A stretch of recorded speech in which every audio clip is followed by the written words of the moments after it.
अस्सलामु अलैकुम वरहमतुल्लाहि वबरकातुहू। बिस्मिल्लाहिर्रहमानिर्रहीम।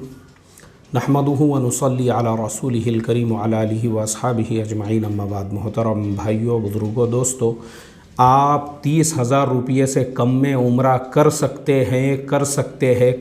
हैं। सबसे पहली चीज़ जो आपको अपने दिल से निकालने की है वो है डर और खौफ इस बात का कि मैं कैसे उम्रा करूँगा। चलिए, मेरा आप सब लोगों से एक सवाल है। आप यहाँ से कभी बम्बई जाते हैं तो कैसे जाते हैं? अकेले जाते हैं या पूरे गांव को साथ में लेकर जाते हैं? दिल्ली कभी आप जाते हैं, कभी अकेले भी सफ़र करते होंगे तिजारत, कारोबार, बिज़नेस के लिए, तो क्या करते हैं? खुद से जाते हैं, खुद से अपनी होटल बुक करते हैं, खुद से वहाँ पे खाना खाते हैं और अपना माल वगैरह ख़रीद के 2 दिन 4 दिन वहाँ पे रुक के वापस आते हैं। इसी तरह से मुझे आप बताओ, मेरा सवाल है आपसे, ऐसे ही अगर हम दूसरे मुल्कों को जाते हैं, अभी जैसे मैं आपको मेरी मिसाल देता हूँ, मैं मलेशिया 3 मरतबा जा चुका हूँ। एक मरतबा भी मैं पूरे ऐसे गाँव को साथ में लेकर नहीं गया, अपना खुद जाना है। वहाँ से बसें चलती है सिटी सेंटर के लिए, वो बस के अंदर बैठना है, या कंपनी के काम से गए तो कंपनी की गाड़ी वहाँ पे आ जाती है। जो होटल में रुकना है उसके बाद नीचे आपको खाने पीने की होटलें अवेलेबल है। अकेले में आदमी जाता है।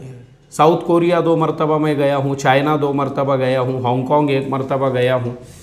इसी तरीके से और भी बहुत सारे मुल्क हैं। अभी जैसे पिछले दिनों यूएई का भी मेरा सफ़र हुआ। ऐसे ही जहाँ पर भी हम लोग सफ़र करते हैं, मेरा सवाल है आप लोगों से, हम खुद से जाते हैं या फिर देखो, असल हमारा प्रॉब्लम क्या है पता है? हम लोग जो है ना, हम ये सोचते हैं कि भाई मैं जिद्दा अगर अकेला चले गया या मक्का अकेला गया या मदीना अकेला चले गया तो पता नहीं वहाँ पे मेरे साथ में क्या हो जाएगा। देखो, आपको डरने की, घबराने की कोई ज़रूरत नहीं। सबसे पहले तो अपने दिल से ये डर और घबराहट निकालो आप कि हम अकेले वहाँ नहीं जा सकते, या हम अकेले अपनी होटल नहीं कर सकते, या हम अकेले वहाँ पे खाना नहीं खा सकते। बिल्कुल आप अकेले, अगर आप दोनों मियाँ बीवी है और आपकी उम्र 80 साल से ऊपर है, तब भी आप दोनों अकेले आराम से इत्मीनान से सफ़र कर सकते हैं उम्रे का। 80 साल मैं बोल रहा हूँ। हो सकता है आपकी उम्र 80 साल से भी कम हो, 60 साल हो, 50 साल हो, 40 साल हो, तो सवाल ही नहीं पैदा होता। फिर क्यों डर और घबरा रहे हो आप? अब चलो, मेरा सवाल है आपसे, ये जितने लोग यूरोप से आते हैं हज के लिए या उम्रे के लिए, वो लोग कैसे आते हैं? अपनी फैमिली के साथ में आते हैं। जो लोग यूरोप से आते हैं हज और उम्रे के लिए, वो लोग कैसे आते हैं? अकेले आते हैं। अकेले वो लोग आते हैं। उनके हिसाब से ऑनलाइन जो है, आज के ज़माने में तो ऑनलाइन भी होटल आप बुक कर सकते हैं। ऑनलाइन वो अपनी होटल को बुक करते हैं। वहाँ पे हरम के अतराफ़ में जो है बहुत सारे ऐसे खाने पीने की होटलों का ऐसा पूरा ऐसा बाज़ार ही है वहाँ पे अतराफ़ में। यानी आपको कहीं पर भी किसी भी किस्म की दिक्कत और तकलीफ़ का सवाल ही नहीं पैदा होता। वहीं पे वो लोग खाते हैं, क्योंकि दुनिया के हर मुल्क का खाना वहाँ पे मिलता है और हर मुल्क का नाम जो है वहाँ पे रेस्टोरेंट और होटल के ऊपर लिखा होता है। और अगर मान लो किसी को अगर मैकडोनल्ड में खाना है, KFC में खाना है, अलबैक में खाना है, ऐसे पूरे वहाँ पे डोमिनोज़ है और इसी तरह से जितने भी ब्रांड है, चाहे वो पिज़्ज़ा के हो, बर्गर के हो, इस तरह के फास्ट फूड के हो, हर चीज़ वहाँ पे आपको दुनिया की मिलेगी। तो डरने घबराने की ज़रूरत नहीं। सबसे पहले अपने दिल से डर और घबराहट निकालो और मैं आपको वो तरीक़े बताने वाला हूँ। आप आराम से, इत्मीनान से, एयरपोर्ट पे भी अगर आप यहाँ से जाते हैं ना, कुछ नहीं होता है एयरपोर्ट पे। जो गार्ड वहाँ पे खड़े हुए होते हैं गेट में, पहले सिस्टम अलग होता था जब पुराना एयरपोर्ट था, लेकिन अभी पूरा सिस्टम चेंज हो गया। बम्बई एयरपोर्ट के ऊपर भी, वहाँ पे भी जो है माशाल्लाह अभी जो गार्ड खड़े हुए रहते वो आर्मी के होते हैं। पहले आर्मी वाले नहीं रहते थे, तो उस वक्त में थोड़ी दिक्कतें आती थी, लेकिन अभी आर्मी के लोग खड़े हुए होते हैं। सीधा वो आपका पासपोर्ट और आपका टिकट देते हैं, आपको अंदर छोड़ देते हैं। जैसे ही आप अंदर गए, आपकी जो एयरलाइन है, आप जाते ही जो है वहाँ पे ऐसे बड़े बड़े बोर्ड लगे हुए हैं, स्क्रीन, जो टीवी के जैसे स्क्रीन होते हैं ना, ऐसे वहाँ पे बड़े बड़े लगे हुए हैं। उसके ऊपर आप देखो, अपने टिकट के ऊपर आपकी फ़्लाइट का नंबर देखो और वहाँ पे भी नंबर चेक करो और टाइम देखो। 11:30 बजे आपकी फ़्लाइट है, तो वहाँ उसके बाजू में जो है आपके काउंटर का नंबर लिख कर आता है। आपका काउंटर कौन सा खुलेगा, ABCDEFGHIJKLMNOP पूरे ऐसे वहाँ पे काउंटर लगे हुए हैं, ए से लेके तो आखिरी तक। जो काउंटर वहाँ पे नज़र आ रहा आपके फ़्लाइट का, सीधा सीधा अपना सामान बोरिया बिस्तर लेके वो काउंटर के पास में आप जाइए, और जाने के बाद में वहीं पर जो है कुर्सियाँ लगी हुई है बेहतरीन आपके लिए एसी में, बैठ जाने का वहाँ पे इंतज़ार करते हुए। जैसे ही आपका काउंटर ओपन हो गया, लाइन में खड़े हो गए, सामान अपना जो अंदर डालने का था अंदर डाल दिए, जो साथ में रखना है।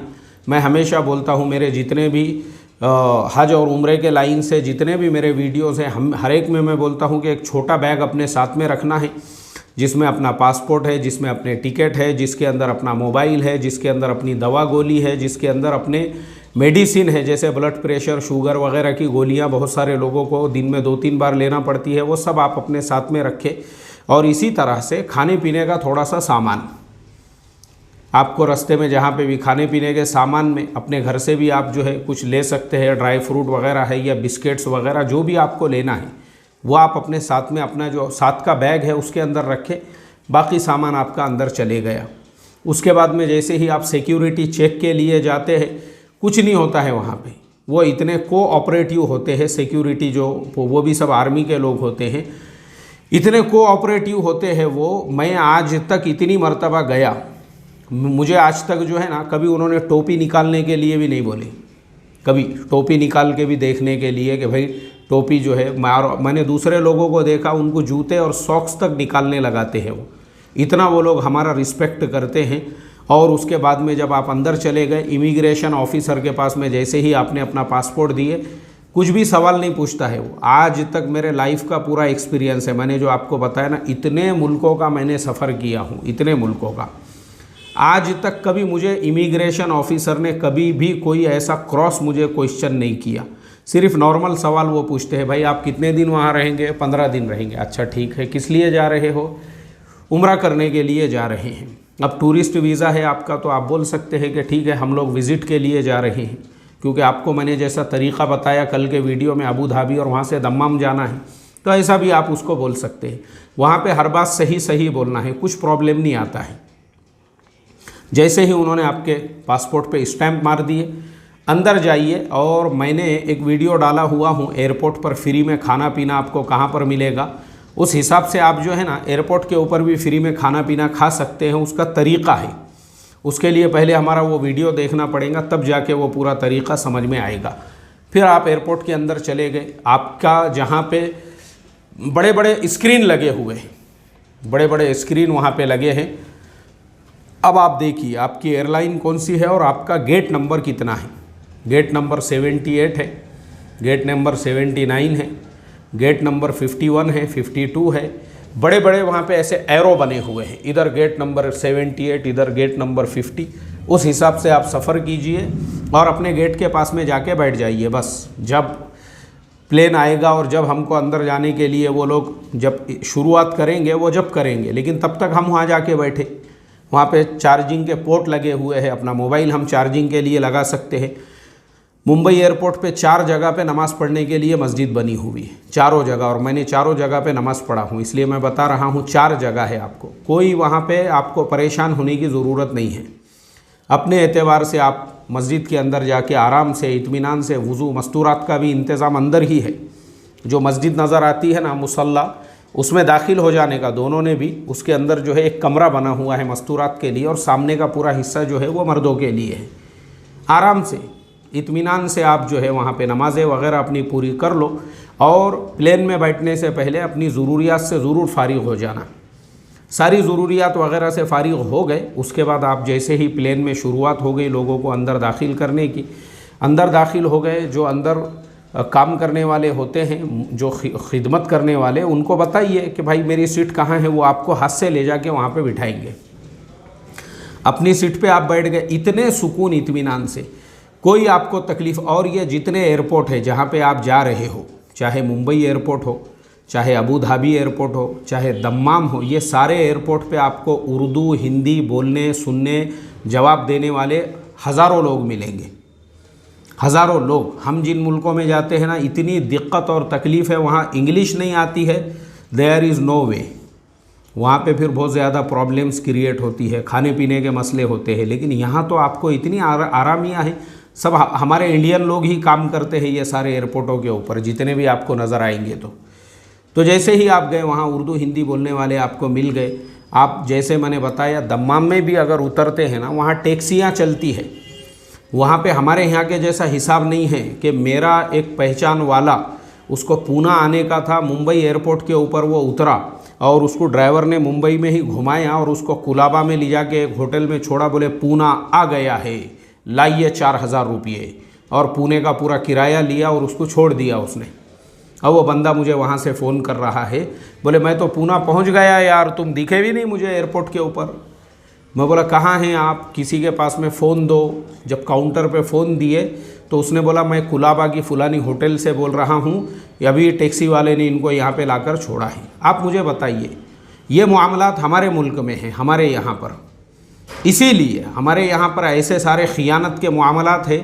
इसीलिए लोग जो है ना, अभी मैं एक लेडी का आर्टिकल पढ़ रहा था, वो आयरलैंड या स्विट्ज़रलैंड से कहीं से जो है दिल्ली एयरपोर्ट के ऊपर उतरी और वहाँ से वो अपने होटल गई।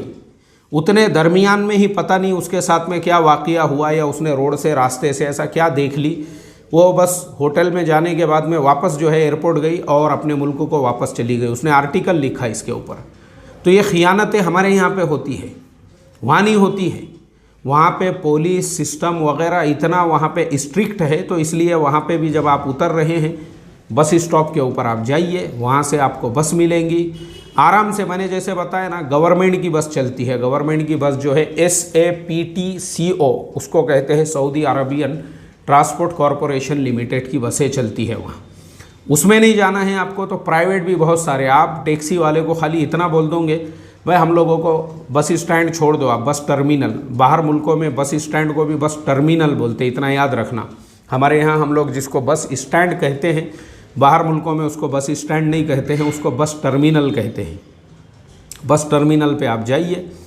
वहाँ जाने के बाद आप खुद देखेंगे मक्का मदीने की बसें।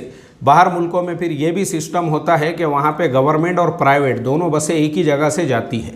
जैसे हमारे यहाँ गवर्नमेंट का बस स्टैंड अलग होता है, प्राइवेट अलग होता है, वहाँ वैसा नहीं है। वहाँ गवर्नमेंट के ही बस स्टैंड पे प्राइवेट बसें भी लगी हुई होती है।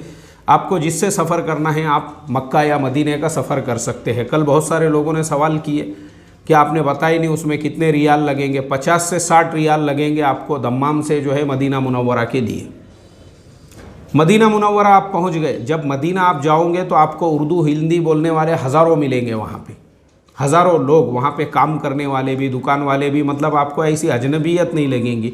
हमको अजनबियत क्यों लगती है? क्योंकि हम कभी सफ़र ही नहीं करते। हमको ऐसा लगता है पता नहीं वो मुल्क में गया, मैं कहाँ पे जो है अफ्रीका के सहरा में जा रहा हूँ, और जैसे ही मैं वहाँ पे चला जाऊँगा तो फिर मुझे जो है वहाँ के जंगलों के अंदर आदिवासी पकड़ के घेर लेते हैं और फिर जो है ऐसा सलिए को बांध के भून के खा जाते हैं, मसाला लगा के, क्या मालूम। ऐसा नहीं होगा आपके साथ, आप बेफिक्र रहो। आप दुनिया के सबसे अमन व अमान वाले मुल्क में जा रहे हैं।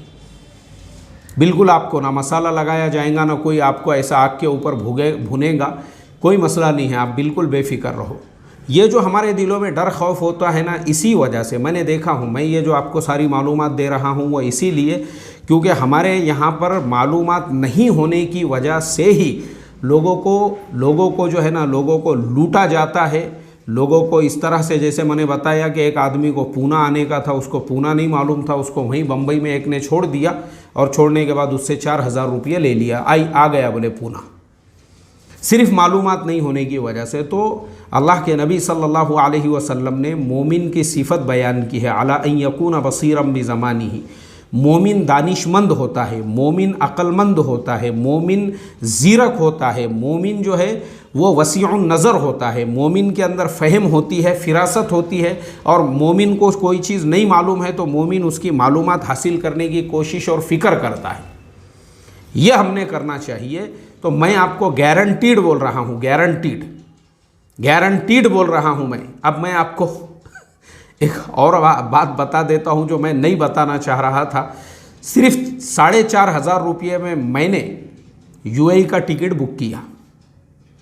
कितने में? सिर्फ 4500 रुपये में मैंने UAE का टिकट बुक किया। वहाँ से दम्माम 1000 रुपये।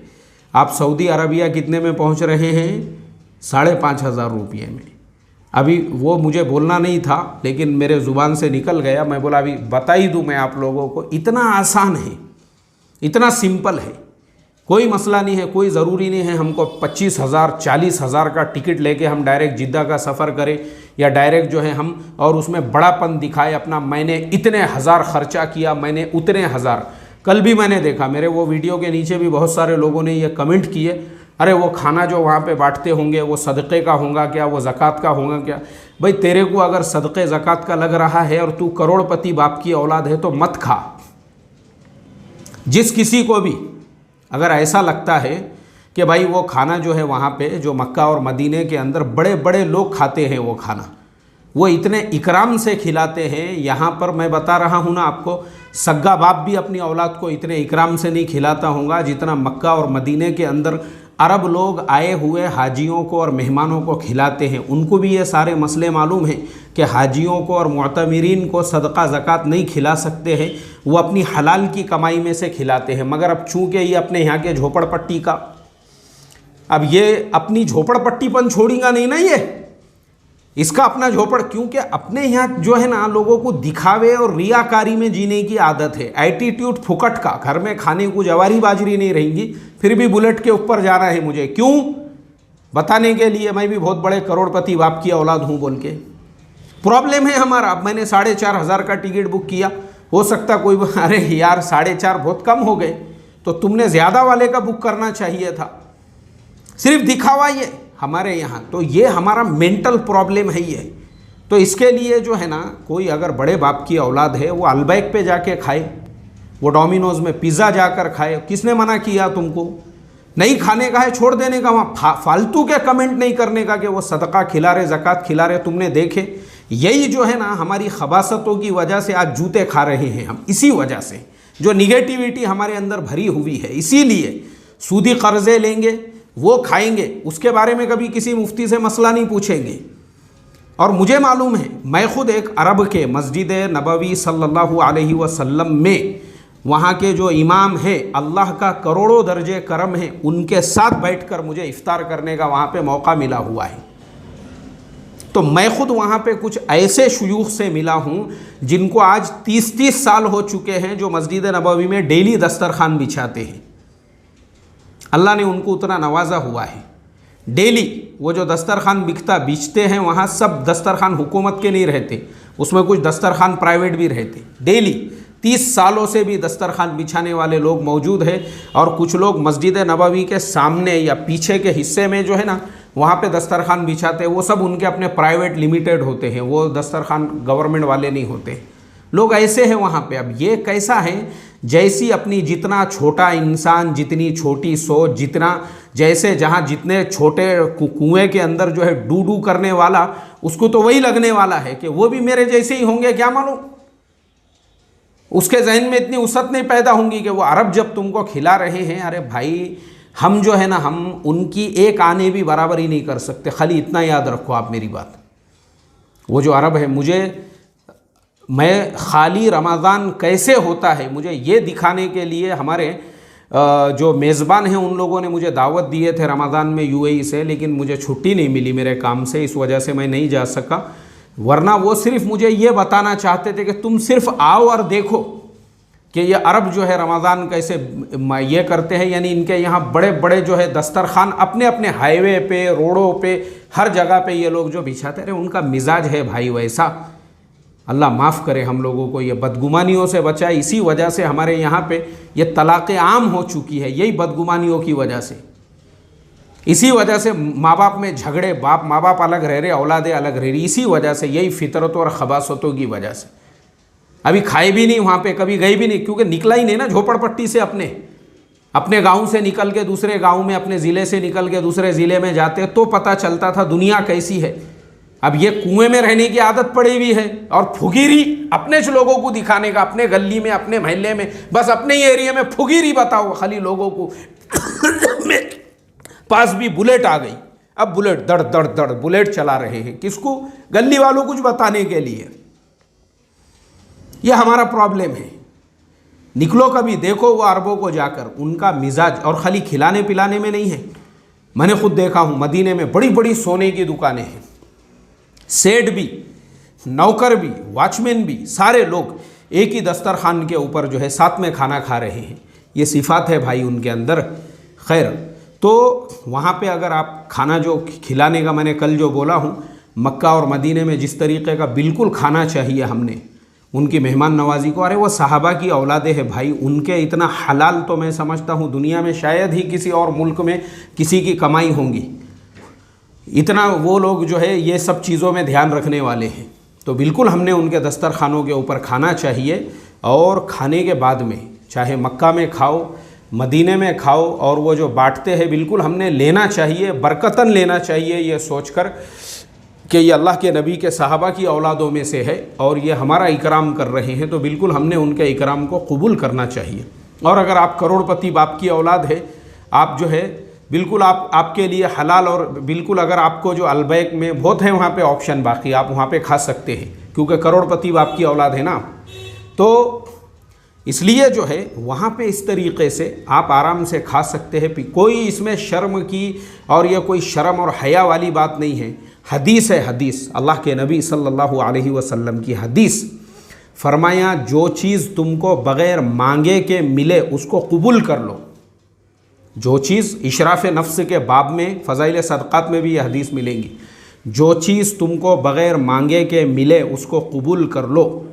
अगर तुम उसको कबूल नहीं करोगे, यही फुगीरी, यही अपना बड़ापन, नहीं नहीं मैं बहुत बड़े बाप की औलाद है, मेरे बाप का तो जो है बहुत बड़ा कारोबार है, मैंने कबूल करता, मैं ऐसे दस्तरखान पे नहीं खाता, मैं ऐसा डब्बा नहीं लेता। तो फरमाया जब तुझे ज़रूरत होगी, जब तुझे ज़रूरत होगी तो मांगने पर भी कोई नहीं देगा।